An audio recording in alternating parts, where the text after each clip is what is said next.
다 함께 사도신경으로 우리의 신앙을 고백하심으로써 온라인 구영예배를 드리시겠습니다.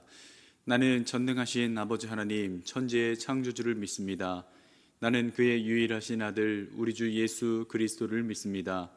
그는 성령으로 잉태되어 동정녀 마리아에게서 나시고 본디오 빌라도에게 고난을 받아 십자가에 못 박혀 죽으시고 장사된 지 사흘 만에 죽은 자 가운데에서 다시 살아나셨으며 하늘에 오르시어 전능하신 아버지 하나님 우편에 앉아 계시다가 거기로부터 살아있는 자와 죽은 자를 심판하러 오십니다.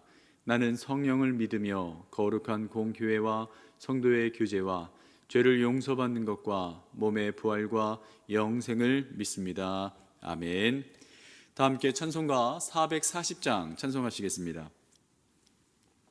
찬송가 440장 어디든지 예수 나를 이끌면 함께 우리 찬송하시겠습니다.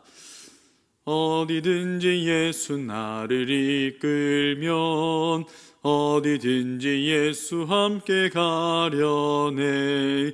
예수 함께 하니 가면 낙없고 예수님과 동행하면 겁없네.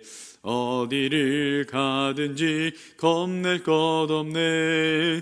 어디든지 예수 함께 가려네. 세상 친구 모두 나를 떠나도 주와 동행하면 외로움 없겠네. 가는 길이 위태하고 험해도 어디든지 예수 함께 가려네. 어디를 가든지 겁낼 것 없네. 어디든지 예수 함께 가려네. 어두운 그는 나를 애워쌀 때에 주가 함께 계심 믿고 자려네. 죽은 후에 천국에서 깨어나 예수 함께 길이 살리라. 어디를 가든지 겁낼 것 없네. 어디든지 예수 함께 가려네. 아멘. 함께 보실 하나님의 말씀은 구약성경 사무엘상 15장 23절 말씀입니다. 사무엘상 15장 23절 말씀 우리 함께 봉독하도록 하겠습니다. 이는 거역하는 것은 점치는 죄와 같고 완고한 것은 사신 우상에게 절하는 죄와 같음이라. 왕이 여호와의 말씀을 버렸으므로 여호와께서도 왕을 버려 왕이 되지 못하게 하셨나이다. 아멘.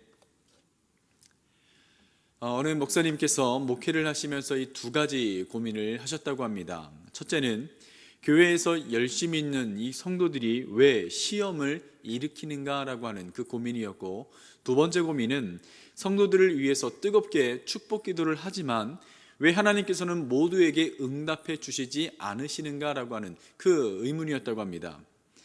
이 문제에 대해서 하나님께 묻고 기도를 하는 가운데 이 목사님께서 답을 얻으셨는데요. 자, 첫째는 뭐냐면 열심은 있지만 순종이 없는 교인들이 많다라는 것이고, 두 번째는 무조건 잘 되기만 바랄 뿐 하나님을 위한 계획이 불분명하다라는 것이었습니다.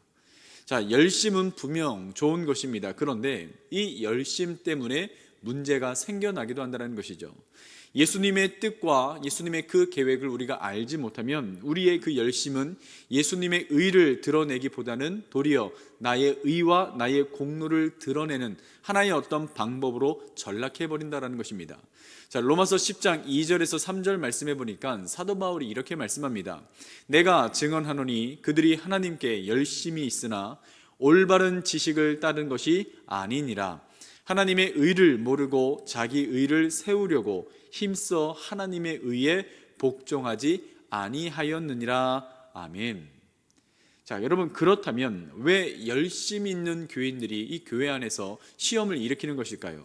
자, 그것은 바로 우리의 이 자아, 다시 말해서 자기 의가 강하기 때문에 그렇습니다. 자, 많은 성도가 예수님을 위한다라고 하는 그 명목 아래 예수님과의 그 교제를 소홀히 하면서 여러 가지 교회 안에 많은 일들로 분주합니다.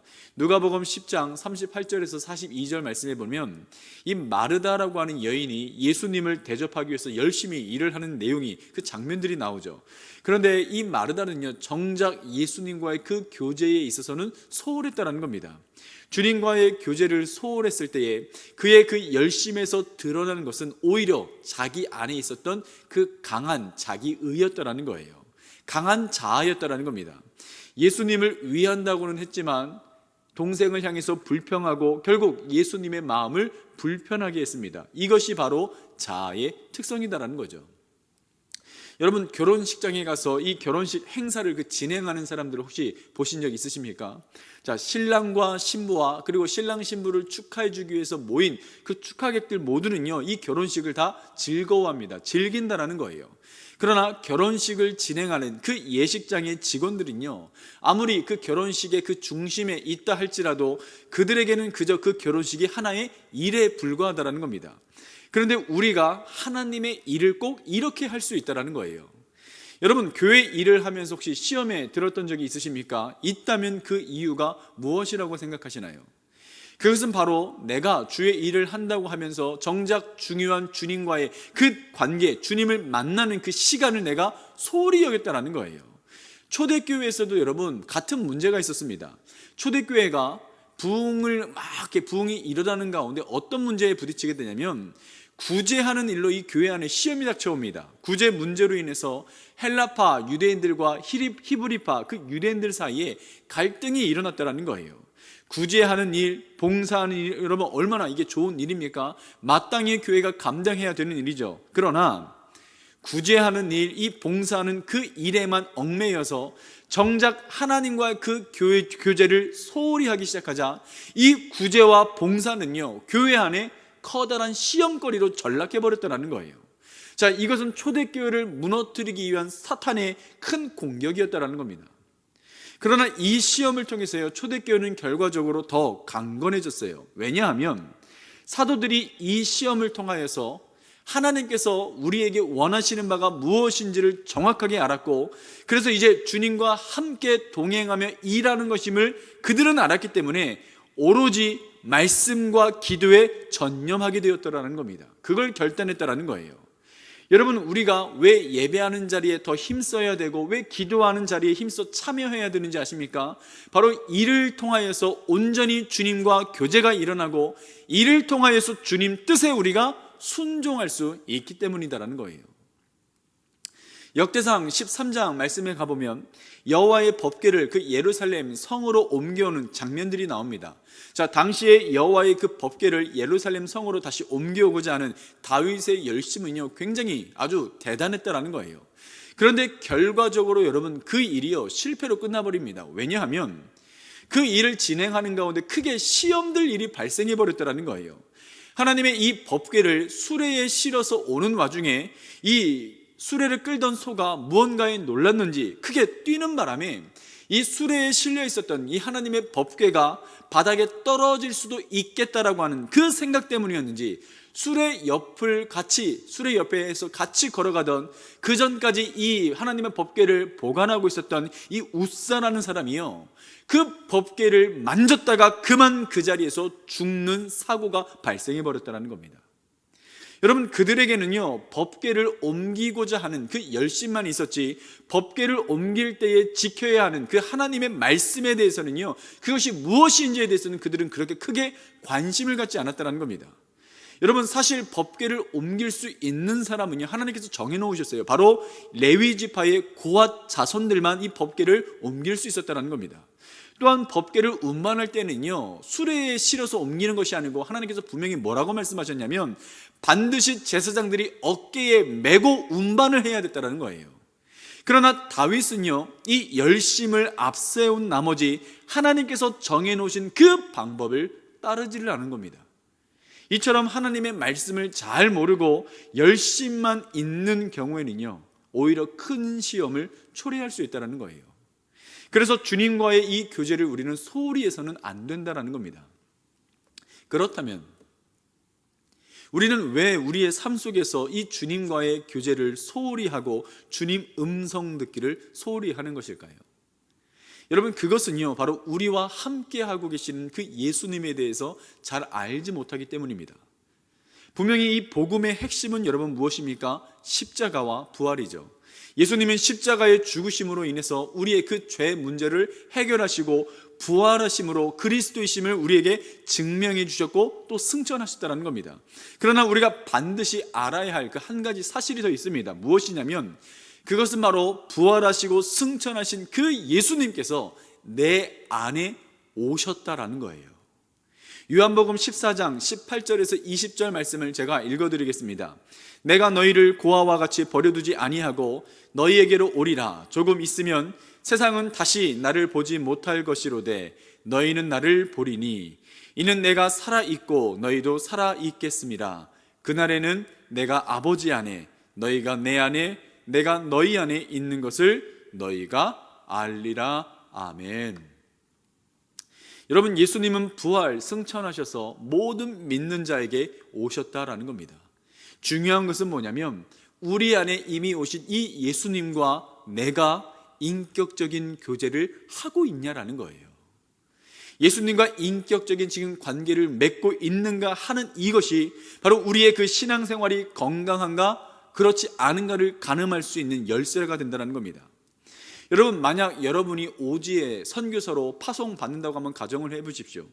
혼자 간다라고 생각하면 이 마음이 어떻겠습니까? 굉장히 불안하고 두렵고 염려가 될 것이다라는 거예요. 그러나 파송받아서 내가 그 오지로 가지만 혼자 가는 것이 아니고 부모와 형제와 목회자들과 성도들과 함께 다 같이 간다고 하면 여러분 어떻겠습니까?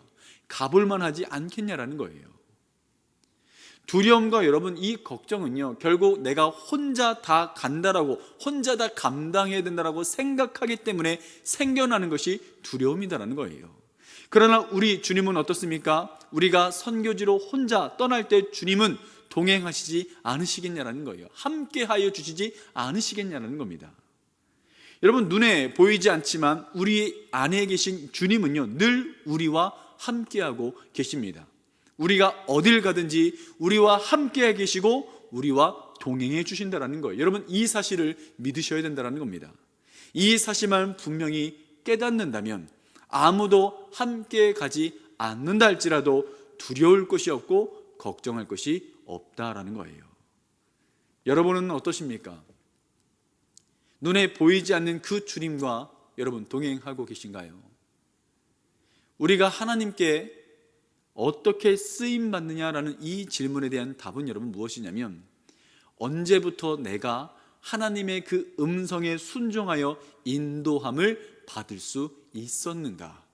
다시 말씀드립니다. 언제부터 하나님의 음성에 순종하여 그 인도함을 받을 수 있었는가? 바로 거기에 달려있음을 여러분 명심하시기 바랍니다. 우리는 일하기에 앞서서 봉사하기에 앞서서 바로 이 훈련을 철저히 받아야 된다라는 겁니다.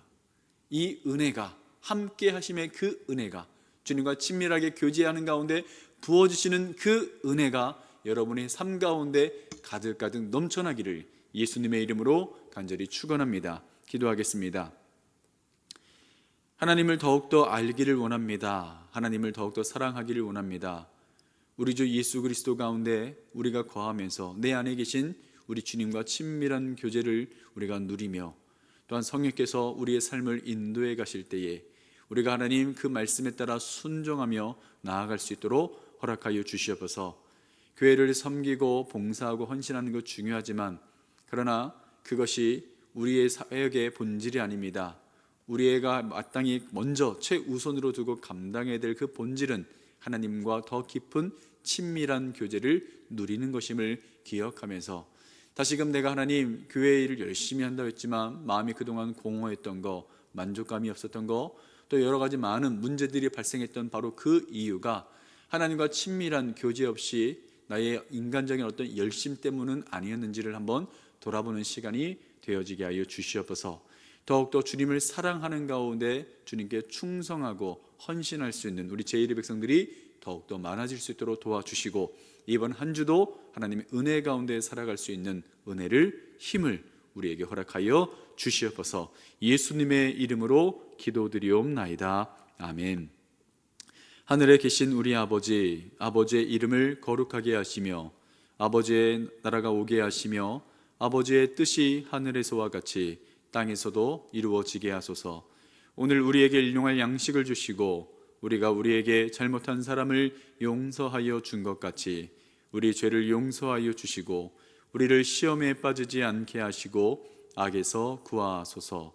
나라와 권능과 영광이 영원히 아버지의 것입니다. 아멘.